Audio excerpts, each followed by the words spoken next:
चलो फिर living world chapter का शुभारंभ करते हैं। लिविंग वर्ल्ड चैप्टर को पढ़ने से पहले हम लोग को उसके साइंटिस्ट, उस यूनिट के साइंटिस्ट के बारे में बात करनी होगी। तो जैसे हम लोगों ने जो 3 यूनिट ली है, पहली यूनिट ये, दूसरी यूनिट जो सेल वाली है और तीसरी unit human health and disease, तो तीनों के साइंटिस्ट के बारे में भी हम लोग को पढ़ना पड़ेगा। और एक काम करना कि जैसे मैं साइंटिस्ट वगैरह बता देता हूँ तो फिर साइंटिस्ट का एक अलग से शीट बनाना जिसमें सारे साइंटिस्टों के नाम लिखे हों, तो वो आखिरी के टाइम पे रिवीजन करने में तुम्हें बड़ी हेल्प करेगी। तो फिर स्टार्ट करते हैं लिविंग वर्ल्ड। सबसे पहला चैप्टर ये हमारे अर्नस्ट मेयर है। तो अर्नस्ट मेयर के बारे में बस इतनी चीज़ याद रखनी कि अर्नस्ट मेयर जो थे वो डार्विन और 20th सेंचुरी थे। इनको ट्रिपल क्राउन ऑफ बायोलॉजी मिला हुआ था। ये जो 3 क्राउन्स थे यहाँ पे, बास्कन ये prize, international prize for biology और सैनफोर्ड प्राइज़, ये मिला हुआ था। और ये ही is also the pioneer, he also pioneer the currently accepted definition of biological species. मतलब क्या कि इनने बायोलॉजिकल स्पीशीज़ का कॉन्सेप्ट दिया अर्नस्ट मेयर ने।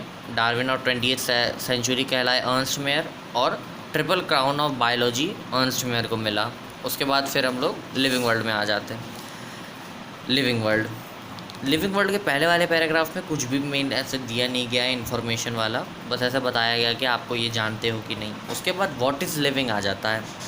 लिविंग क्या है? लिविंग में हम लोग को मेनली इसके अंदर 3-4 क्वालिटीज़ की बात करी गई है जो लिविंग ऑर्गेनिज़म और नॉन लिविंग ऑर्गेनिज़म दोनों के अंदर होती हैं। कुछ डिफाइनिंग फीचर्स होते हैं जो खाली लिविंग के अंदर होते हैं और नॉन लिविंग के अंदर नहीं होते। कुछ ऐसे फीचर होते हैं जो लिविंग और नॉन लिविंग के अंदर होते हैं, दोनों के अंदर होते हैं। तो वो सारी चीज़ें देखेंगे। Growth, reproduction, ability to sense environment, mount a suitable response, come in to our mind immediately a unique feature. ये यूनिक फीचर्स हैं लिविंग ऑर्गेनिज़म के। ये सारे फीचर्स हैं, लेकिन ये क्या कहते हैं, डिफाइनिंग फीचर नहीं है। क्योंकि जो ग्रोथ होती है, जब आगे पढ़ेंगे, ग्रोथ हम लोग का नॉन लिविंग थिंग में भी ग्रोथ होती है और लिविंग थिंग में भी ग्रोथ होती है।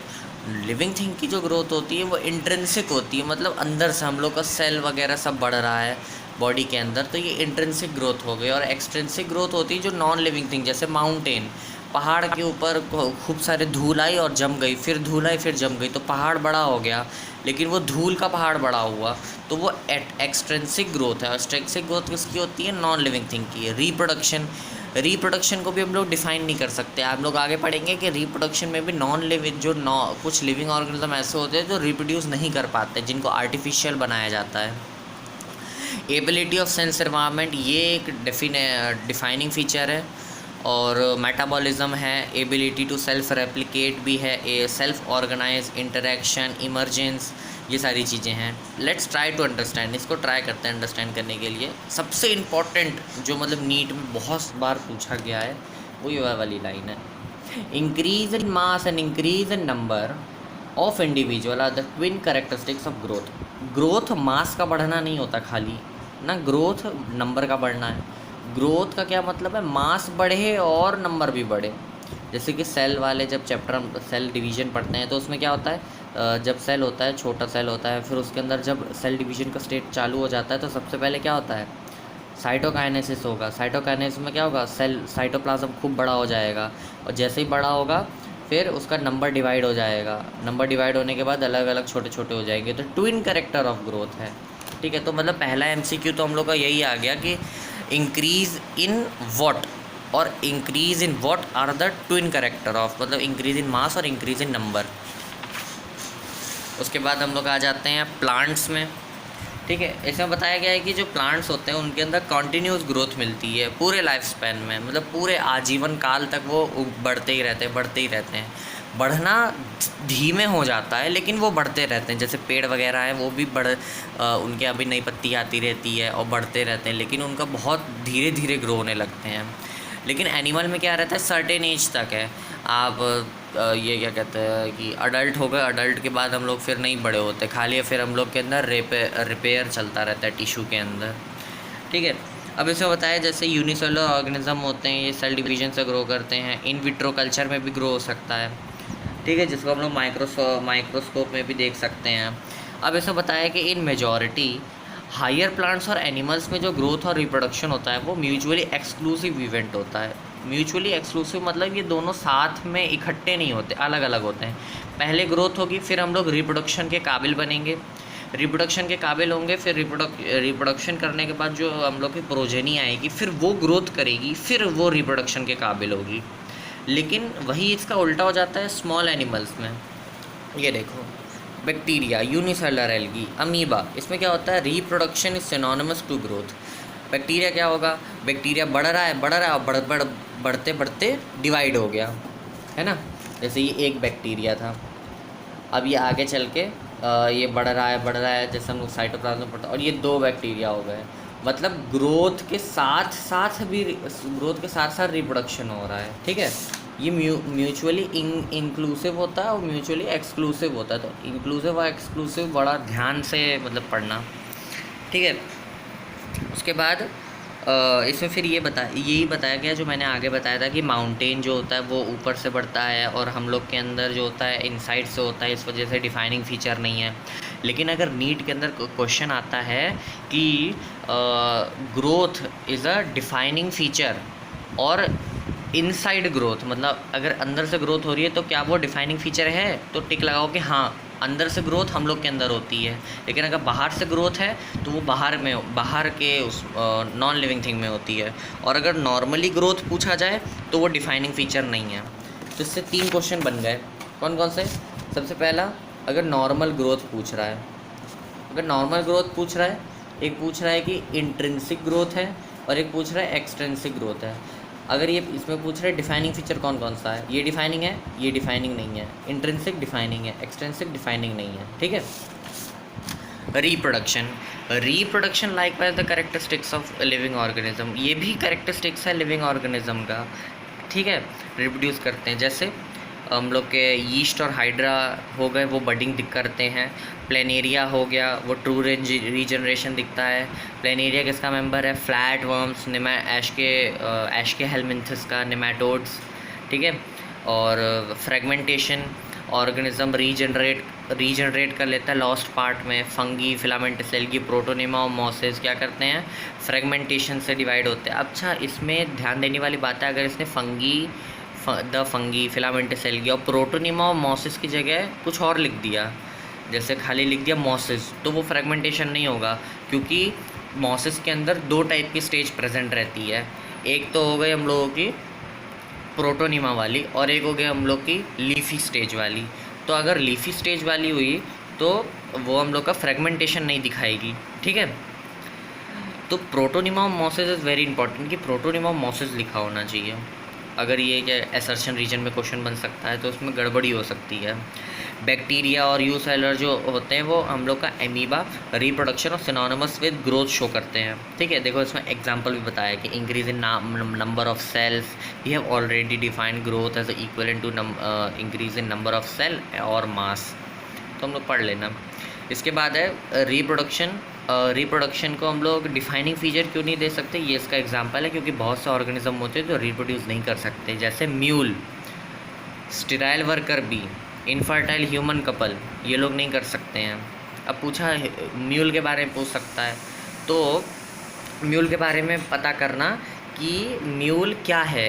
ये मतलब कि हॉर्स और डंकी का तो है, इसमें फ़ीमेल पार्टनर कौन होता है और मेल पार्टनर कौन सा होता है। और इसका हिंट है एनसीईआरटी का चैप्टर, एनसीईआरटी क्लास 12th का, एनसीईआरटी के क्लास 12th में आपको मिल जाएगा, ये आर्टिफिशियल में है, माइक्रोब वाले चैप्टर में मिल जाएगा या स्ट्रैटर्जीज़ वाले चैप्टर में मिल जाएगा म्यूल के बारे में, वहाँ से पता करना। और म्यूल के बारे में पता करोगे तो हिन्नी के बारे में पता करना, ठीक है। अनदर कैरेक्टरिस्टिक्स ऑफ मेटाबॉलिज्म, ये कैरेक्टरिस्टिक्स भी है और डिफाइनिंग फीचर भी है। क्यों? क्योंकि मेटाबॉलिज्म नॉन लिविंग थिंग्स के अंदर नहीं हो सकता, ठीक है। इसमें क्या है, the sum total of all the chemical reaction occur in the body are is known as metabolism. Metabolism 2 type का हो जाएगा, कैटाबॉलिज्म और एनाबॉलिज्म। कैटाबॉलिज्म मतलब बॉडी मतलब टूट रहे हैं सेल, और एनाबॉलिज्म का मतलब क्या हो गया कि मसल बन रही है या सेल बन रहे हैं, जुड़ रहे हैं। अच्छा, अब इसमें भी नीट का क्वेश्चन इसमें आ सकता है, ये वाला पूरा पैराग्राफ कैसे, a non living object exhibit metabolism, ठीक है। मेटाबॉलिज्म क्या demonstrate outside the body. Metabolism के जो रिएक्शन होती है हम लोग सेल फ्री सिस्टम में भी कर सकते हैं, An isolated metabolic reaction outside the body of an organism performed in a test tube is neither living or nor non living. मतलब टेस्ट ट्यूब जो होती है वो लिविंग और नॉन लिविंग नहीं कह सकते कुछ भी कि टेस्ट ट्यूब लिविंग है कि नहीं हो रही, नहीं लिविंग है। Hence while metabolism is the defining feature of living organism without exception, कोई भी एक्सेप्शन नहीं है इसमें। Isolated metabolism reaction in vitro का मतलब ग्लास के अंदर हो रहा है, आर नॉन लिविंग थिंग्स, वो नॉन लिविंग है लेकिन लिविंग रिएक्शन है। ये थोड़ा सा कन्फ्यूजन करने वाला स्टेटमेंट है। इसमें रिएक्शन के बारे में बताया है कि रिएक्शन क्या है, ग्लास के बारे में बताया कि ग्लास क्या है, और टेस्ट ट्यूब के बारे में बताया है। टेस्ट ट्यूब क्या है, ना ही हम इसको नॉन लिविंग कंसिडर कर सकते हैं, ना ही हम लोग लिविंग कंसिडर कर सकते हैं। ग्लास जो कि इन विट्रो है और उसको क्या बोला है कि ये नॉन लिविंग थिंग्स है, और रिएक्शन को हम लोग को लिविंग बोला गया है कि रिएक्शन लिविंग है। तो इसको क्या कर सकता है एनटीए कि हम लोग लिविंग की जगह नॉन लिविंग दे देगा, नॉन लिविंग की जगह लिविंग दे देगा। तो इसको ना सेंटेंस को बार बार पढ़ना, वो भी अलग अलग तरीके से, तब जाके तुम लोग को समझ में आएगा। Cellular organization of body is a defining feature. Cellular organization भी डिफाइनिंग फीचर होता है क्योंकि जो नॉन लिविंग थिंग्स होती हैं उनके अंदर भी सेल हम लोग को नहीं दिखाई देती है, ठीक है। सेंस देयर इन्वायरमेंट, अब सेंसिंग मतलब कि जो हम लोग का सेल्फ कॉन्शियसनेस होती है मेनली, वो कॉन्शियसनेस हम लोग को सेंसिंग देयर सराउंडिंग्स और इन्वायरमेंट का रिस्पॉन्स पे एक्सटर्नल स्टिमुलाई होती है। तो इसमें बताया गया है कि जो प्लांट्स होते हैं और एनिमल्स होते हैं वो एक्सटर्नल फैक्टर्स की वजह से अफेक्ट होते हैं, लाइट और वाटर टेम्परेचर और अदर ऑर्गेनिज्म जैसे पॉल्यूटेंट वगैरह हो गए। फोटो पीरियड अफेक्ट करता है। फोटो पीरियड कैसे अफेक्ट करेगा, जैसे कि कहीं पे बारिश ज़्यादा हो रही है तो जो सनफ्लावर्स वगैरह रहते हैं वो मतलब ऐसे झुक जाते हैं, ज़्यादा धूप रहेगी तो उग जाते हैं। ऐसे बहुत सारी चीज़ें करते रहते हैं। सीजनल ब्रीडर्स जैसे फ्रॉग हो गए, रेनी सीज़न के टाइम पे इनका रिप्रोडक्शन बहुत ज़्यादा हो जाता है, लेकिन समर के टाइम पे, विंटर के टाइम पे एकदम स्लो हो जाता है और अंदर चले जाते हैं। गर्मियों के टाइम पे चींटियाँ एक्टिव ज़्यादा हो जाती हैं, ठंडी के टाइम पे चींटियाँ कम हो जाती हैं। मच्छर का रिप्रोडक्शन मतलब अभी गर्मी के सीज़न या बारिश के सीज़न में मच्छर का ज़्यादा रिप्रोडक्शन होता है। सीजनल ब्रीडर्स होते हैं ये, ठीक है। ह्यूमन बीइंग्स, अब देखो ह्यूमन बीइंग के अंदर बहुत इंपॉर्टेंट चीज़ बताई गई है कि human being is the only organism who is aware of himself. इंसान को अपने बारे में पता रहता है, इसलिए उसके पास सेल्फ कॉन्शियसनेस है। बाकी जो जानवर जैसे जानवर हो गया, जानवर को अगर चोट लग जाए तो जानवर नहीं बता पाएगा कि उसको चोट लग गई है तो क्या दवाई लगानी चाहिए, खुद के बारे में इतना नहीं सोच सकता है। लेकिन इंसान सोच सकता है उसको क्या करना है क्या नहीं करना। आजकल की जनरेशन वो अलग ही लगी है, ह्यूमन बीइंग से अपने आप को कंसीडर्ड नहीं कर रही है, वो अपने आप के जानकारी नहीं रख रही कि क्या करना चाहिए क्या नहीं करना चाहिए। चलो आगे बढ़ते हैं। पेशेंट हैज़ नो, अच्छा ये वाली लाइन क्यों अंडरलाइन करी, देखो इस लाइन का क्या, देखो ऐसे ही अंडरलाइन करना है। देखो कितनी कम लाइनों को अंडरलाइन करा हो लेकिन मैंने कितना ज़्यादा कंटेंट आपको बता दिया है। ऐसा क्यों है, क्योंकि ऐसी लाइन अंडरलाइन करिए ताकि बहुत सारी चीज़ें पता लगे। देखो the patient has no self conscious, इससे क्या पता चल रहा है कि यहाँ पे ब्रेन डेड पर्सन की बात हो रही, जो कोमा में चला गया। जो कोमा में चला जाता है व्यक्ति वो डेड तो नहीं होता है लेकिन उसके अंदर सेल्फ कॉन्शियसनेस नहीं होती है। अगर उसके हाथ में मच्छर काट रहा है तो उसको नहीं पता चलेगा मच्छर काट रहा है कि नहीं काट रहा है। अगर उसको कोई थप्पड़ मार देता है तो उसको नहीं पता चलेगा उसको थप्पड़ मारा है कि नहीं मारा है, ठीक है। उसके बाद उसके बायोलॉजी के बारे में कुछ बताया गया, वो पढ़ने की ज़रूरत नहीं है। लिविंग डाइवर्सिटी, डाइवर्सिटी में सबसे पहले इसमें आ जाता है कि जॉन रे जो थे, नाम ना याद करना, उनने बायोडाइवर्सिटी का यूनिट बताया था कि इतनी range of number of species है जो कि नोन है 1.7 to 1.8 मिलियन, और 1.7 to 1.8 मिलियन में ये लोग बिलियन करके दे सकते हैं, तो उसका ध्यान रखना है। बायोडाइवर्सिटी है, बायोडाइवर्सिटी की डेफिनेशन अगर आपको देखनी हो तो इकोलॉजी पढ़ लेना। इकोलॉजी के अंदर बायोडाइवर्सिटी एंड कंजर्वेशन वाले चैप्टर में दी गई है। अच्छा अब इसका सबसे पहले हम लोग को एक क्वेश्चन आ सकता है कि अरेंज करिए नॉमेनक्लेचर, आइडेंटिफिकेशन, इन सारी चीज़ों को। तो एक छोटी ट्रिक होती है CINC। C से होगा करेक्टराइजेशन, I से होगा आइडेंटिफिकेशन, N से होगा नॉमेनक्लेचर, C से होगा क्लासिफिकेशन। इसको ध्यान से याद कर लेना। क्वेश्चन आ सकता है, उल्टे सीधे दे देंगे, कहेंगे अरेंज करो लाइन वाइज, तो आप अरेंज करके बता सकते हो। Characterization, identification, nomenclature, classification. Characterization यहाँ पे ना दिया हो लेकिन बाकी 3 दिए जा सकते हैं। जैसे नॉमेनक्लेचर पहले दे दिया, लेकिन नॉमेनक्लेचर पहले नहीं होता, पहले आइडेंटिफिकेशन होता है फिर नॉमेनक्लेचर होता है। फिर इसमें ये भी ध्यान रखना है, international code for botanical nomenclature ICBN और international code of zoological nomenclature ICZN। इसमें क्या है देखो, ये फॉर है और ये ऑफ है। जूलॉजी मतलब बॉटनी फॉर है और जूलॉजी ऑफ है, ठीक है। इतना ज़्यादा इम्पोर्टेंट है नहीं, लेकिन देखो कन्फ्यूजन उसने करी है। अगर उसने गलती से भी ऑप्शन में फॉर और ऑफ का दे दिया तो गड़बड़ हो सकती है, कर दो। अब यहाँ पे इम्पोर्टेंट बात आ गई कार्लस लीनियस की। अच्छा, कार्लस लीनियस जो व्यक्ति है उसके बारे में एक अच्छी चीज़ बताते हैं कि कार्लस लीनियस है ना, इसके बारे में चीज़ें बड़ी फेमस हैं। इसको 2 नंबरों से बड़ा प्यार है। क्यों? क्योंकि इसने 2 किंगडम क्लासिफिकेशन दिया था, फिर इसने बायनोमियल नॉमेनक्लेचर दिया था, फिर इसने 2 क्या दिया था, 2 बुक्स लिखी थी। एक हो गई स्पीशीज़ प्लानिटेरियम और एक हो गई सिस्टमा नेचुरले। 2 ऐसे करके याद करना है, ठीक है। ये हो गया, देखो जेनरिक नेम, स्पेसिफिक एपिथेट है, बायनोमियल नॉमेनक्लेचर कार्लस लीनियस ने दिया था। मैंगो का क्या है साइंटिफिक नेम, मैग्नीफेरा इंडिका, ठीक है। अब इसमें 5 रूल्स हैं। अब रूल्स को अगर हम लोग यहाँ से पढ़ते हैं ना तो बड़ी कन्फ्यूजन होती है, तो रूल्स को हम लोग को खुद ही से याद करना है। कैसे याद करना है? सबसे पहले हम लोग मैग्नीफेरा इंडिका का नाम लिख लेंगे।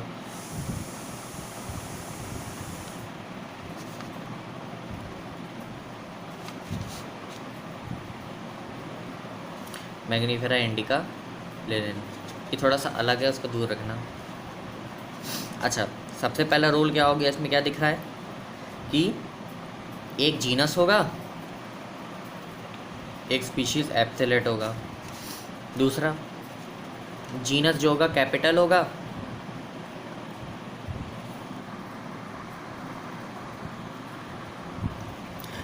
जो हम लोग का जीनस होगा वो कैपिटल होगा और जो स्पीशीज़ होगा वो स्मॉल लेटर से स्टार्ट होगा। तीसरा, लैटिन ओरिजिन का होगा, अगर लिखा जाएगा तो इटैलिक्स में लिखा जाएगा और अंडरलाइन कर दिया जाएगा। चौथा, साइंटिस्ट का नेम ऐड कर सकते हैं।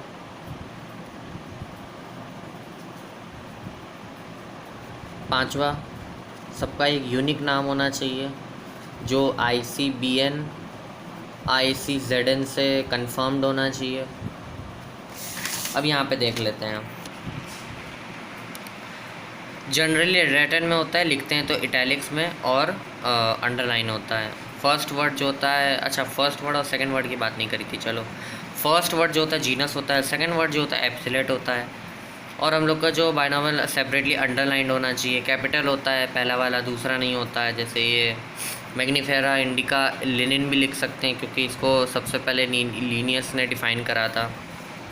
तो क्लासिफिकेशन आ गया, ठीक है। टेक्सा क्या होता है, टेक्सा एक यूनिट होती है, रैंक होती है। टेक्सोनॉमी क्या होता है, प्रोसेस ऑफ क्लासिफिकेशन को हम लोग टेक्सोनॉमी कहते हैं। अच्छा, टेक्सोनॉमी में अगर हम लोग फाइलोजेनेटिक रिलेशनशिप डाल देते हैं तो क्या हो जाता है, हम लोग का सिस्टमेटिक्स बन जाता है।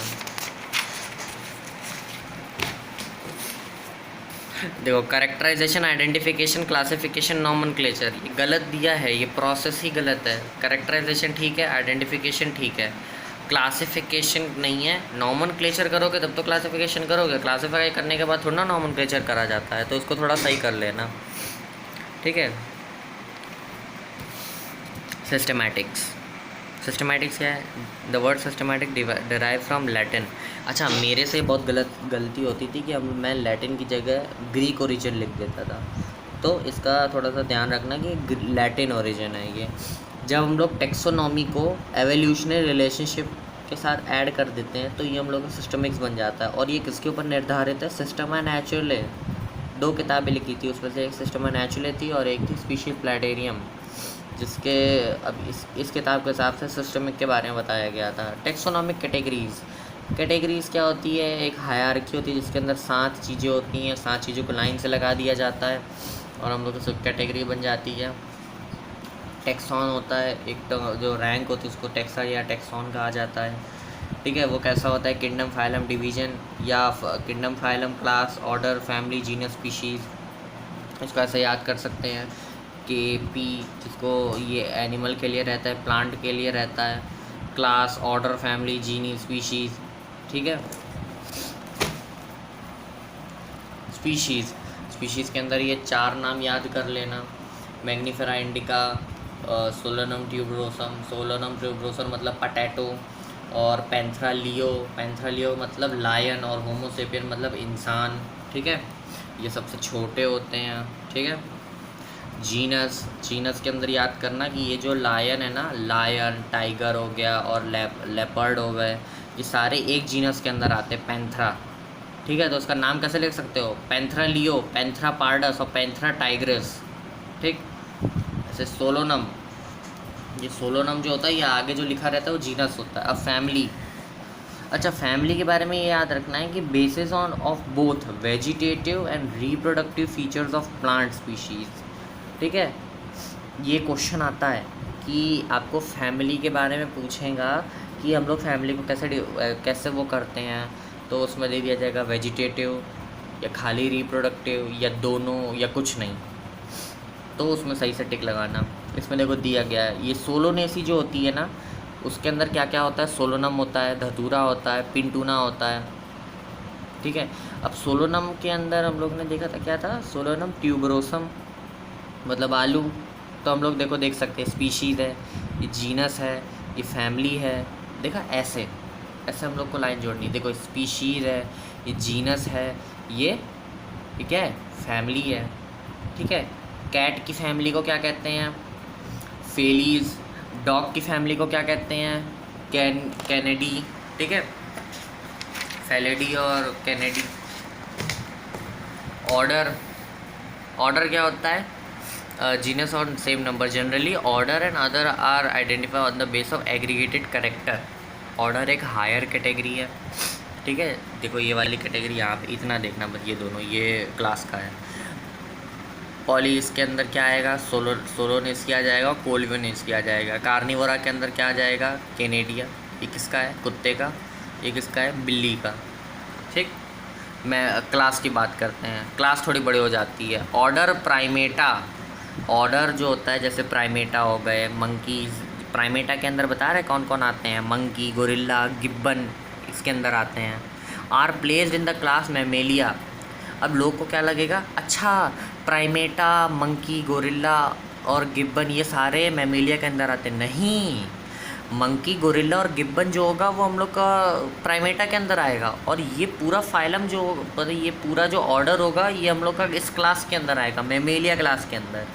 मैमेलिया क्लास के अंदर और क्या होगा, कार्निवोरा होगा, और कार्निवोरा के अंदर कौन कौन से आएंगे, tiger, cat, dog. Tiger cat किससे आएंगे, टाइगर आएगा हम लोग का पैंथरा से।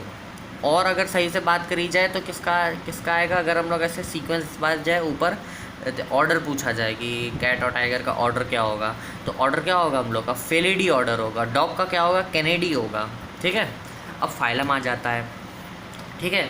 फाइलम में क्या है कि देखो इसमें देखो एक इम्पॉर्टेंट है, common feature like presence of notochord and dorsal hollow neural system. भाई इससे इतने क्वेश्चन बनाए जाते हैं कि मतलब कि याद ही मतलब वही है एकदम याद कर लो। डॉर्सल है, डॉर्सल की जगह क्या दे सकता है, वेंट्रल दे सकता है। हॉलो है, हॉलो की जगह सॉलिड न्यूरल सिस्टम, ठीक है। अब ये डॉर्सल की जगह सॉलिड डाल दे, न्यूरल सिस्टम। वेंट्रल की जगह हॉलो डाल दे, न्यूरल सिस्टम। कहीं टिक लगाओ। अब कैसे याद रखोगे, तो सिंपल याद रखो, ये कॉर्डेटा का फीचर पूछा है। कॉर्डेटा के अंदर कौन आता है, ह्यूमन बीन आते हैं। ह्यूमन बीन के अंदर जो वर्टिब्रल डिस्क होती है उसके बीच से स्पाइनल कॉर्ड जाता है, ठीक। स्पाइनल कॉर्ड जाता है, इसका मतलब कि ये जो कॉर्ड है ये बीच से खोखल होगी, है ना, थोड़ा सा तो लगाओ ना, खोखल होगी। तो जिसमें सॉलिड लिखा है वो ऑप्शन ही गलत हो गए, ठीक। अब अब ये तो पता है ना कि जो हम लोग का ऐसा शरीर होता है, ये हम लोग का हाथ बना दे रहे, आगे साइड आँखें हैं इसकी, तो हम लोग की जो रीढ़ या पीठ जिसको कहते हैं वो पीछे साइड होती है, ठीक। पीछे वाली साइड को हम लोग डॉर्सल कहते हैं और हार्ट को हम लोग वेंट्रल कहते हैं। हम लोग का हार्ट वेंट्रल होता है और जानवरों का हार्ट जो होता है कहीं का डॉर्सल होता है, डॉर्सल मतलब ऐसा कहते हैं। तो हम लोग का जो वर्टिबल कॉलम होगा पीठ के साइड है डॉर्सल, तो इससे हम लोग देख सकते हैं कि वेंट्रल में तो नहीं प्रेजेंट है, डॉर्सल में प्रेजेंट है। तो ये हम लोग का ऑप्शन टिक हो जाएगा। कॉमन सेंस लगाओ, अपने शरीर को जानो कि हम लोग का शरीर का क्या है क्या नहीं है। बहुत सारे क्वेश्चन हम लोग का ऐसे ही सॉल्व हो जाएंगे, ठीक है। इसमें फिर बताया गया है कि जब हम लोग किंगडम बताए गए, 2 किंगडम बताए गए हैं, और भी किंगडम होते हैं। कौन कौन सा किंगडम होता है? टोटल 5 किंगडम्स होते हैं। तो मोनेरा, प्रोटेस्टा, फंगी, प्लांटे और एनिमेलिया, ठीक है। जब किंगडम से हम लोग स्पीशीज़ की तरफ जाएंगे ना तो कॉमन कैरेक्टर इंक्रीज़ होता है, लेकिन स्पीशीज़ से अगर किंगडम की तरफ जाएंगे तो कॉमन कैरेक्टर डिक्रीज़ होगा। कैसे होगा? जैसे हम लोग किंगडम हैं, ये किंगडम है, किंगडम से हम लोग स्पीशीज़ की तरफ जा रहे हैं, ठीक है। जब किंगडम की स्पीशीज़ के अंदर जा रहे हैं, अब किंगडम के इसमें क्या बताया गया है कि कॉमन कैरेक्टर इंक्रीज़ होता है। कैसे इंक्रीज़ होगा? अब देखो इसके अंदर लायन भी आ रहा है, ठीक है, और फिशेस भी आ रही है, ठीक है, एम्फीबिया भी आ रहा है, ठीक है, लेकिन स्पीशीज़ में खाली लायन होगा, अकेला, जिसका नाम लायन होगा। तो यहाँ पे सिमिलैरिटी कम है, लेकिन यहाँ पे एकदम स्पष्ट सिमिलैरिटी है। यहाँ पे देख भी सकते हैं कि अच्छा लायन और टाइगर जो है वो हम लोग का फेनिडी से आता है, फेलिडी से आता है, ठीक है। लेकिन वही उसका उल्टा अगर हम लोग ऐसे ऊपर की तरफ देखें, ये देखो इतना सारी सिमिलैरिटी कुछ दिख ही नहीं रही है, डिससिमिलैरिटी है। इसके अंदर 4 पैर होते हैं, इसके अंदर पैर ही नहीं होते हैं। एम्फीबिया के अंदर चिकनी बॉडी होती है, लेकिन इन दोनों के अंदर चिकनी बॉडी नहीं होती। इसके अंदर स्केल्स होते हैं, इन दोनों के अंदर स्केल्स नहीं होती। इतनी सारी डिससिमिलैरिटी, ये जब ऊपर जाते हैं तो डिससिमिलैरिटी होगी और नीचे जाते हैं तो सिमिलैरिटी होगी। ये टेबल सबसे ज़्यादा इंपॉर्टेंट है, इतनी ज़्यादा इंपॉर्टेंट टेबल आज तक मतलब कि ऐसा एंटी ने वो ऐसे उठाता ही है सवाल, ऐसा होता ही नहीं है कि एलसीएस में से सवाल उठाए नहीं, ठीक है। तो इसको याद करो कैसे, मैन, होमोसेपियंस, अब बायोलॉजिकल नेम है तो ये जीनस, ये स्पीशीज़। जीनस कौन सा हो गया? होमो। फैमिली क्या होगी? होमोडेई। ऑर्डर क्या है? प्राइमेटा। प्राइमेटा के अंदर याद करो, दिमाग में जोड़ डालो कि पीछे हम लोग ने क्या पढ़ा था। प्राइमेटा के अंदर क्या आता है? मंकी आता है, गिब्बन आता है ना, ध्यान लगाया? ये देखो लिखा है मंकी, गोरिल्ला, गिब्बन। ऐसे जब तुम रिलेट करके पढ़ोगे तब जाके दिमाग खुलेगा। क्लास क्या है? मैमेलिया। अब मैमेलिया के अंदर क्या आता है? कार्निवोरा भी आते हैं, प्राइमेटा भी आते हैं, ठीक है, और कॉर्डेटा आ जाता है फाइनली। हाउस फ्लाई क्या है? मुस्का डोमेस्टिका, इसका मुस्का हो जाएगा। मूसिडी, डिप्रेटा, इंसेक्टा क्लास सबसे बड़ी क्लास होती है, ठीक है।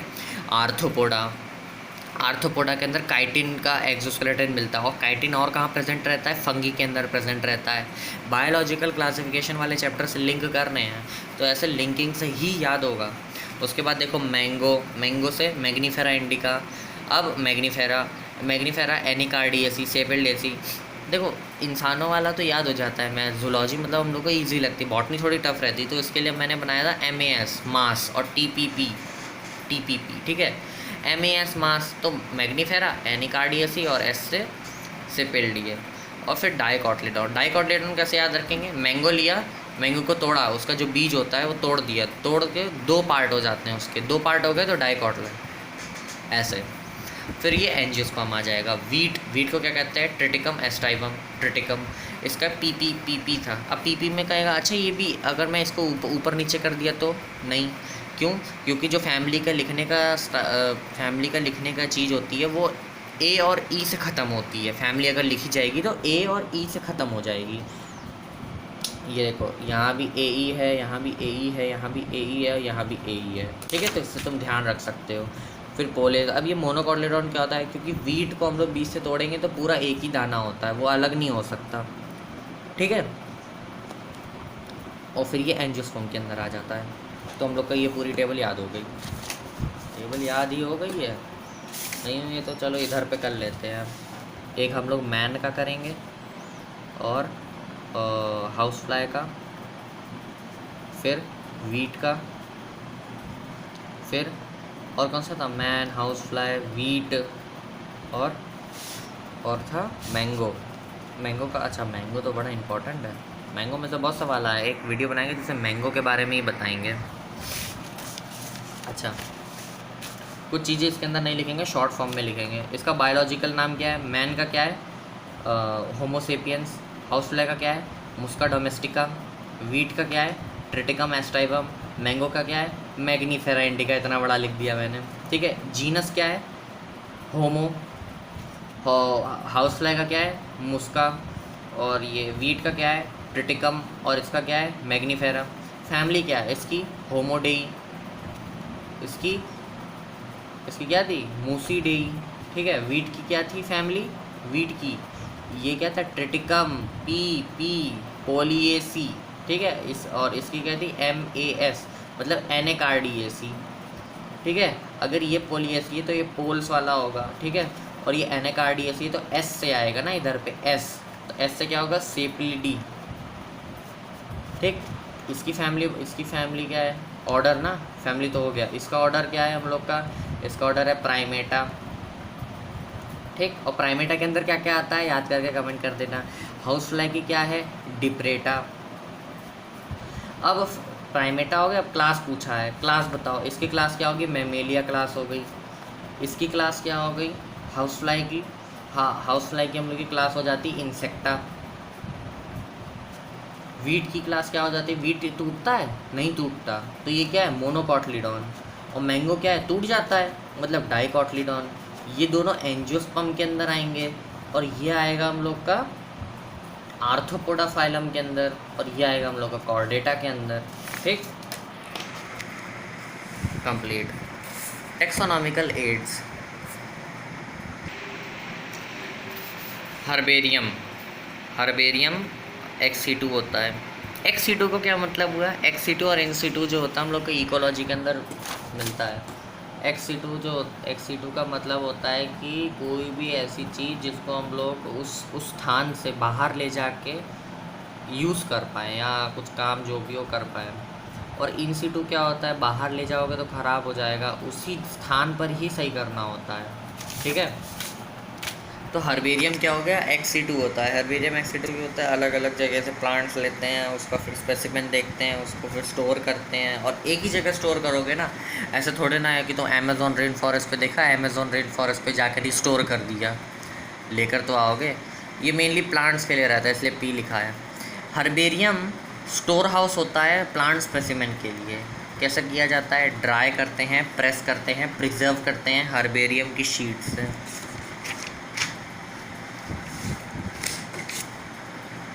इसके अंदर 7 चीज़ें लिखी जाती हैं। क्या नहीं लिखा जाता है वो याद रखो, हाइट ऑफ अ प्लांट नहीं मिलती इसके अंदर। नीट में 3-4 बार क्वेश्चन पूछा गया है, हाइट ऑफ अ प्लांट नहीं मिलती है। ऊंचाई कैसे मिल जाएगी हाइट ऑफ अ प्लांट की, है ना। अब देखो, डेट ऑफ कलेक्शन की प्लेस, इंग्लिश नाम, लोकल नाम, बॉटनिकल नाम, फैमिली का नाम, कलेक्टर का नाम, ये सारी चीज़ें 7 चीज़ें लिखी जाती हैं।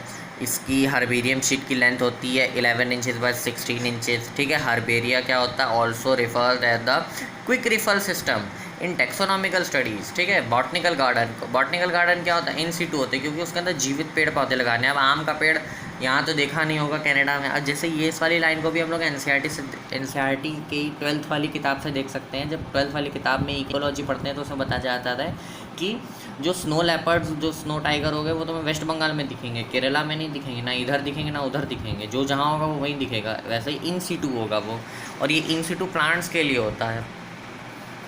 इसमें लिविंग प्लांट्स की स्पीशीज़ को रेफ़र करा जाता है। और 3 बॉटनिकल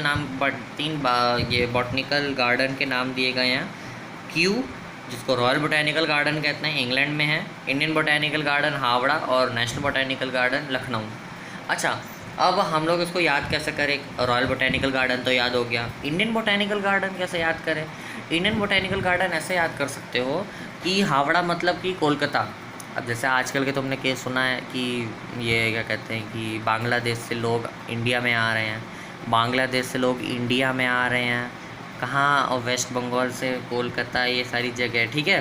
तो उससे याद रख सकते हो कि उस साइड से इंडिया में आते हैं। कहाँ से आते हैं, कोलकाता से इंडिया में आते हैं। वेस्ट बंगाल, ठीक है, तो वो इंडियन हो गया। और योगी जी हमारे महान योगी महाराज हमारे, वो नेशनल, तो वहाँ से नेशनल, अब ये इंडियन याद हो जाएगा तो नेशनल तो लगा ही लोगे, ठीक है। अब म्यूज़ियम, म्यूज़ियम से क्या हुआ, म्यूज़ियम दोनों के लिए होता है, प्लांट्स के लिए भी होता है, एनिमल्स के लिए भी होता है। इससे XC2 होता है, प्लांट्स को भी प्रिजर्व करके बाहर ले आया जाता है, एनिमल को भी प्रिजर्व करके बाहर ले आया जाता है। कैसे एनिमल को लिया जाता है, कटिंग, इंसेक्ट को कैसे प्रिजर्व करेंगे, कलेक्ट करेंगे, मार देंगे, पिन कर देंगे। और बड़े एनिमल जैसे होते हैं और मैमल्स होते हैं उनको स्टफ़ करते हैं, प्रिजर्व कर लेते हैं। स्केलेटन भी होते हैं उसके अंदर, एजुकेशनल इंस्टीट्यूशन भी होता है, ठीक है। ये खाली मैचिंग में आएगा आपको कि ऐसे हार्बेरिया, बॉटनिकल गार्डन और म्यूज़ियम दे दिया जाएगा और फिर बता दिया जाएगा क्विक रिफर सिस्टम और लिविंग प्लांट्स और एनिमल्स होते हैं तो म्यूज़ियम, खाली प्लांट्स होते हैं botanical garden. Zoological park, zoological animals के लिए होता है, इंस्टीट्यूट होता है। Wild animal are kept to protected environment, और उसके हैबिटेट की स्टडी करा जाता है। कीज़ क्या होता है, फिर एक नीट का इंपॉर्टेंट फेस आ गया, कीज़। कीज़ क्या होगा, कीज़ जो होता है हम लोग का डिसिमिलैरिटी और सिमिलैरिटीज़ के बेसिस पे होता है, कॉन्ट्रास्टिंग करेक्टर के बेसिस पे होता है। Keys are based on contrasting character, generally in pair are call couplet. अगर वो पेयर पे है साथ साथ में तो कपलेट बोला जाएगा, और कपलेट के ईच सेंटेंस को हम लोग लीड कहते हैं, ठीक। और जो कीज़ होती है वो एनालिटिकल इन नेचर होती है, मतलब एनालिटिक्स यूज़ करी जाती है जब कीज़ को देखा जाता है। तो याद हो गया कीज़ क्या होती है, सिमिलैरिटीज़, डिसिमिलैरिटीज़, कॉन्ट्रास्टिंग करेक्टर। अगर इकट्ठा बोला जाए पेयर में तो कपलेट, एक कपलेट के each statement is called lead, और एनालिटिकल इन नेचर। 5 पॉइंट्स हो गए, ख़त्म हो गया। अच्छा, इस वाले पैराग्राफ से बहुत क्वेश्चन आ चुके हैं, हर साल क्वेश्चन आता है, इस साल नहीं आया था, मतलब 2024 में आएगा ही आएगा। कैसे आता है, मैच द फॉलोइंग में आता है। पूछा जाएगा फ्लोरा, मैनुअल और मोनोग्राफ्स, ये कैटलॉग डाल दिया जाएगा। फिर पूछाएगा इसके बारे में लिख देगा। अगर एक्चुअल अकाउंट लिखा है तो वो फ्लोरा की बात कर रहा है, इंफॉर्मेशन आइडेंटिफिकेशन ऑफ नेम की बात कर रहा है तो वो मैनुअल की बात कर रहा है, अगर contain the information of one taxon की बात है तो वो मोनोग्राफ के बारे में बात कर रहा है। इस पैराग्राफ को पढ़ देते कि flora, manual, monograph, catalogue are and some other means of recording description they में हेल्प इन करेक्ट आइडेंटिफिकेशन। फिर फ्लोरा की बात हो रही, flora contain actual account of habitat and distribution of plant. अब हैबिटेट हटा देता है, इसमें लिखता है actual account of distribution of plant in a given area, area निर्धारित है, ठीक है। फोना क्या होगा, फोना एनिमल्स के लिए होता है।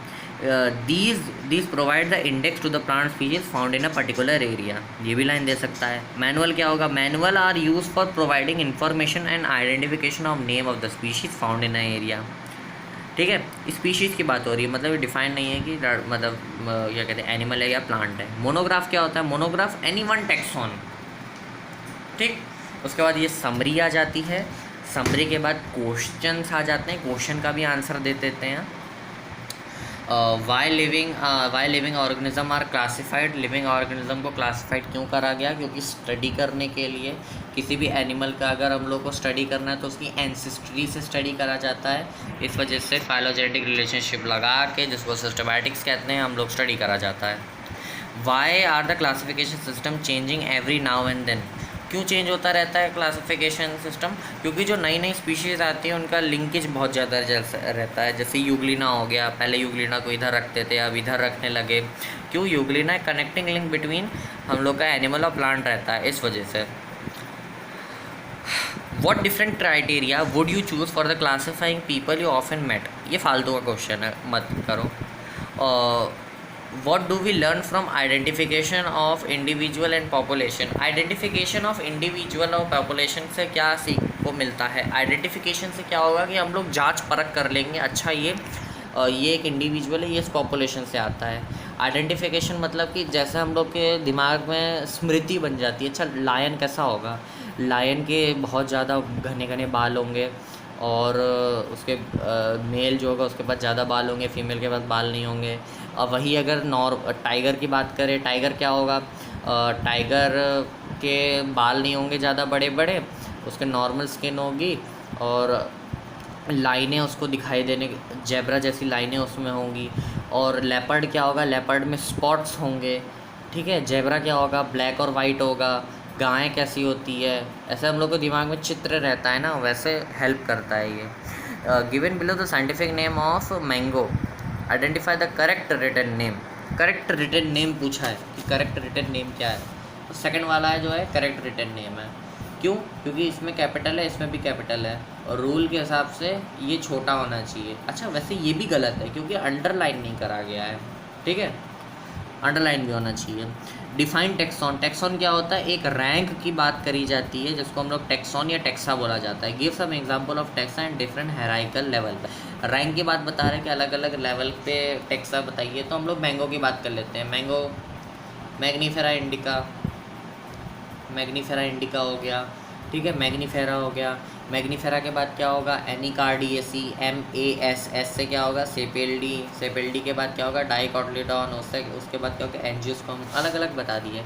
Can you identify the correct sequence of taxonomic categories? Categories का टेक्सोनॉमी का आप सही कैटेगरी ढूंढ पाओगे? जी हाँ, ढूंढ लेंगे। क्यों? क्योंकि हम लोग ने याद करा है किंगडम, फाइलम, प्लांट्स के लिए division, kingdom, phylum, class, order, family, genus और species. Species, order, phylum, kingdom ऐसे दिया है, तो हम लोग ऐसे ज़रा ऐसे देखते हैं। किंगडम, फाइलम, क्लास, ऑर्डर, गलत हो गया ये तो। Kingdom, phylum, kingdom, phylum, class, order, species, genus, genus species गलत हो गया। Kingdom, phylum, class, order, genus, species ये वाला सही है क्योंकि इसमें बीच में गायब कर दिया था तो मुझे लगा गलत है। किंगडम, फाइलम यहाँ पे आएगा class, order, kingdom, phylum, class, order, family, genus, फिर स्पीशीज़, ठीक है। इसमें क्या गलत था? इसमें ये दोनों गलत थे। अगर ये आजू बाजू हो जाते तो सही हो जाता। Kingdom, phylum, class, phylum, class, order, genus, species, genus, order, family, genus, species, ये भी सही है, ठीक है। और try to collect all the currently accepted means of, try to collect means of species, discussion with your teacher, छोड़ो ये बेकार है। Define and understanding the following terms, phylum, class, family, order, genus. Phylum क्या होता है? दो type के phylum हो गए, प्लांट्स और एनिमल्स के बीच में। फाइलम के अंदर अलग अलग बड़े हाइयर, सेकेंड हाईएस्ट होता है हम लोग का ऑर्डर। क्लास क्या होगा? क्लास अलग अलग हो जाती है, जैसे हम लोग का प्राइमेटा, प्राइमेटा वगैरह हो गया। ये हम लोग का मैमेलिया क्लास हो जाती है जिसके अंदर प्राइमेटा वगैरह होता है। ऑर्डर जो होते हैं प्राइमेटा होता है, फैमिली, जीनस, ये सारी चीज़ें, ठीक है। और 10th क्वेश्चन है, हाउ इज़ की helpful in identification and classification of organism. तो भाई वही 5 पॉइंट बता देने हैं, 5 पॉइंट लिख दे रहा हूँ फिर बताता हूँ। पहला कौन सा हो गया? कि सिमिलैरिटीज़ और डिससिमिलैरिटीज़। दूसरा क्या होगा? Contrasting character. तीसरा क्या होगा? अगर पेयर पे मिलेंगे तो क्या होगा? तो उसको कहेंगे कपलेट। और अगर ए और कपलेट का ईच स्टेटमेंट को क्या कहते हैं? लीड। और ये क्या होते हैं? एनालिटिकल इन नेचर होती है। Illustrate the taxonomical hierarchy with suitable example of plant and animal. तो इसमें आप ही लोग मैंगो के बारे में, और मैंगो के बारे में तो सबको पता है, ट्रिटिकम एस्टाइवम वीट के बारे में बताइए, उसका पूरी जो टेबल दी गई है वो, और मूस्का डोमेस्टिका के बारे में बता देना कमेंट करके। ये 2023 के क्वेश्चन थे, कुछ लिखे थे लेकिन ये आए नहीं थे। तो ये वाला चैप्टर भी ख़त्म हो जाता है। तो ये जब वीडियो अपलोड हो जाएगी उसके बाद NCERT की एक बार रीडिंग मार लेना और क्वेश्चन वगैरह देख लेना खुद से, NCERT एग्जाम्पलर देख लेना, और PYQ सबसे पहले सॉल्व करके देखना कि बन रहे हैं कि नहीं बन रहे हैं, ठीक है। NCERT मत सॉल्व करना, एक बार PYQ सॉल्व करना। अच्छा, इस लेक्चर से PYQ बन रहा है कि नहीं बन रहा है? अगर बन लेता है तो फिर NCERT को अच्छे से पढ़ना, और नहीं बन रहा है तो बन ही जाएगा भाई, ऐसा हो ही नहीं सकता कि नहीं बने, क्योंकि मैंने सब बता दिया है कि कैसे पढ़ना है कैसे नहीं पढ़ना है। हाईलाइट करके रख लो NCERT को, नोट्स बहुत बना लोगे तुम, भर भर के एकदम किताबों के नोट्स बन जाएंगे, लेकिन आखिरी में रिवीजन ही नहीं हो पाएगा तो क्या ही हो पाएगा। It is most important. तुम इसी के अंदर नोट्स बना लो, इट इज़ वेरी सफिशिएंट। कुछ चैप्टर्स होते हैं बड़े बड़े, लेकिन आगे के जो 10 चैप्टर है ना मेनली, जो हम लोग का इसमें क्या कहते हैं कि पहली यूनिट, दूसरी यूनिट, तीसरी यूनिट, उसके लिए नहीं चाहिए कोई भी नोट्स, NCERT के अंदर ही लिख लो, ठीक है। राधे राधे, जय श्री कृष्ण, हरे कृष्ण।